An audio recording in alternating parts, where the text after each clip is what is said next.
All right, ready for Grandma's recipe for peanut butter balls. This is a recipe right here, but I'm going to go through everything step by step for you, as I didn't the last time. So right here, we are going to get any cereal you want to use. I'm using Cocoa Krispies. I love the chocolate with the peanut butter, so that's why we're using these. So you want to take any cereal, and you're going to go 3 cups.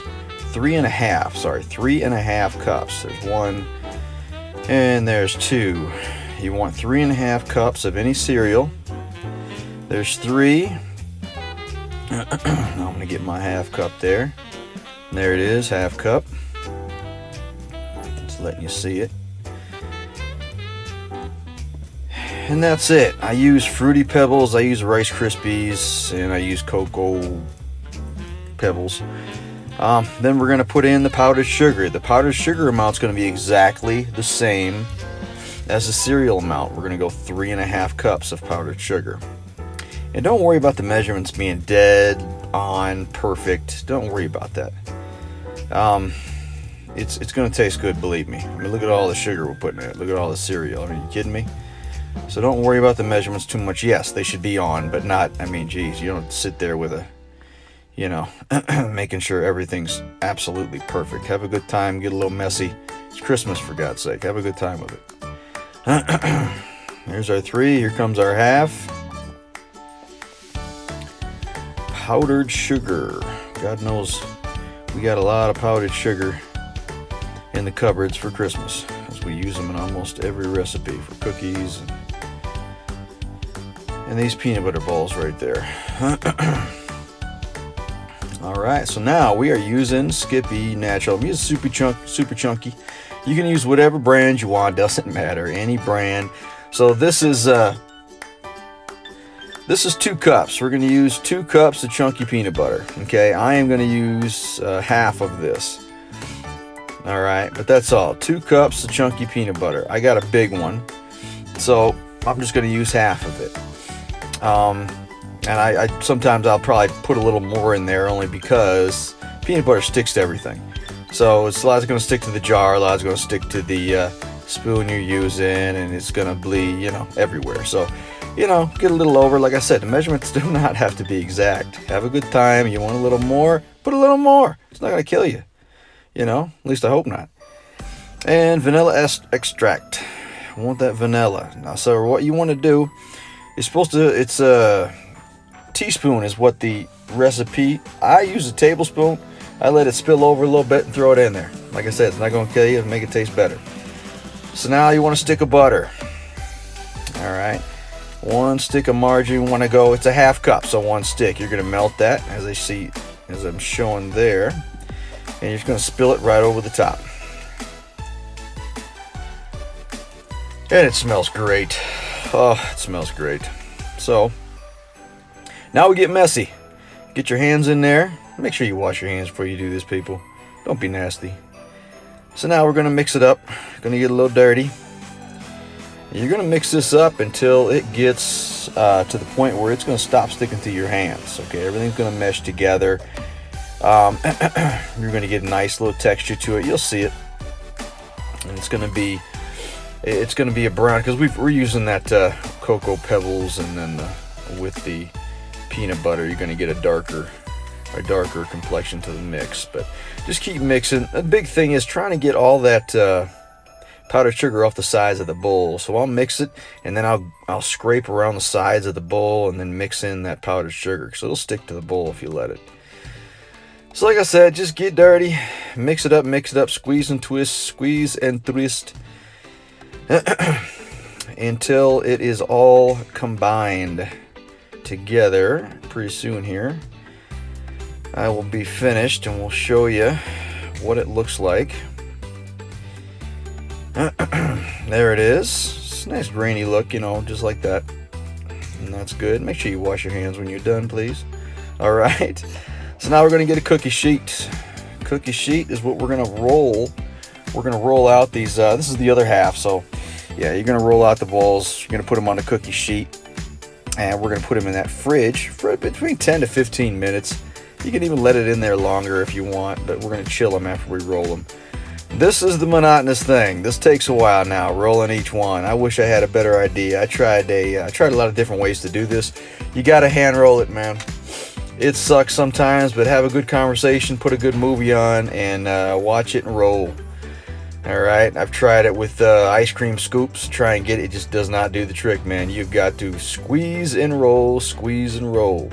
It takes some time. Have your family around you.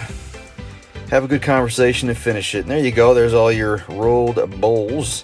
All rolled, ready to go. So now we're going to chill them. We're going to throw them in the refrigerator. Like I said, 10-15 minutes. You know, if you forget about them, leave them in there for half an hour, they're fine. Okay, absolutely fine. No cook, don't worry about it. You know what I mean? It's not a big deal. So that's all. And then while you're letting that chill, now we're gonna double boiler is what I use here. So at the bottom there, you're gonna put some water. I put it about 1/3 of the way full. I fill it about 1/3 of the way up with water, and we're gonna get that water boiling. This is how we're gonna heat the chocolate. All right. There's our double boiler, and that's where we're putting the chocolate. It's going to be right in there, and then we'll roll the balls in there. Okay, this household wax, this paraffin wax. This is hard stuff to get a hold of, so it's going to might take you a little while to find it in the grocery store. But that's it. Once you get it, I repeat, do not use too much of this. Okay, you want 1/3 cup at most. The recipe calls for a half cup. I say no. 1/3 cup is good. Less is more. Believe me, less is more. That is fine right there. All right? You do not want a lot of this, or you and your family will be shitting candles for the holidays. You do not want that, okay? I know from experience. So we'll light it up. And now we're going to add the chocolate chips along with that paraffin wax. And you'll mix it up. If you've got a lid for your double boiler, which you should, I lost mine. So, I let it just kind of melt on its own. But, man, if you got that lid, it makes it melt so much faster. So I had to wait a little bit on the melting. But, and we fast forward, it is melted. Look at that, miracle. Now, you want to take some foil, wax paper, whatever. It's not a big deal. You're going to put that over top of your cookie sheet, and this is what we're going to put our balls on after we roll them in the chocolate so it solidifies. So that's it. You're going to throw it in there. You're going to roll it around. Make sure everything's covered with chocolate. Scientific, I know. Yeah, just roll it around and then shake all the excess off, set it down, nice and easy. Let it run a little bit. It's like I said, it's a sloppy job, but God bless, it tastes good in the end, believe me. So like I said, I usually throw about 2 to 3 in every time. Roll them, set, roll them, set, roll them, set, and then that's usually how I get going on it. Now with this, we've got salt with this. If you got table salt, or you have sea salt, whatever you want to use. Sea salt's bigger. The table salt will work too. But I sprinkle the sea salt right after. I do 3. I'll set 3 in the pan, and then I'll sprinkle a little bit of that salt over top of it. It looks like snow. And it gives it a little shine. But it puts a kick into that chocolate. It really does. Makes that chocolate really kick at you. You can taste it even better. Great taste. Anyway, that's what I'm showing here. You sprinkle the salt on it at the end. It's a tip. I'm just telling you. I do it every 3 bowls. Give it a little shake of salt, and then it'll get stuck on it and stay on there better. So we're done rolling them, and now we're going to or coating them with the chocolate. So now we're going to put it in the refrigerator. Let that sit. Same thing. 10-15 minutes. You want to leave it in there for 30. Doesn't matter. Whenever you're ready to take them out, and they should be glistening and shiny. The chocolate's hardened now. It's all cased in there. Find a tin. Throw her in a tin. It looks beautiful. You're going to want to eat them all right away. So, especially your kids and family. So put them in a tin. And then find a place to put them, like a refrigerator, deep in a secret place if you can, in the garage. And put them in there. And do not let the family know you've had them until you want to give them to them. Merry Christmas, guys.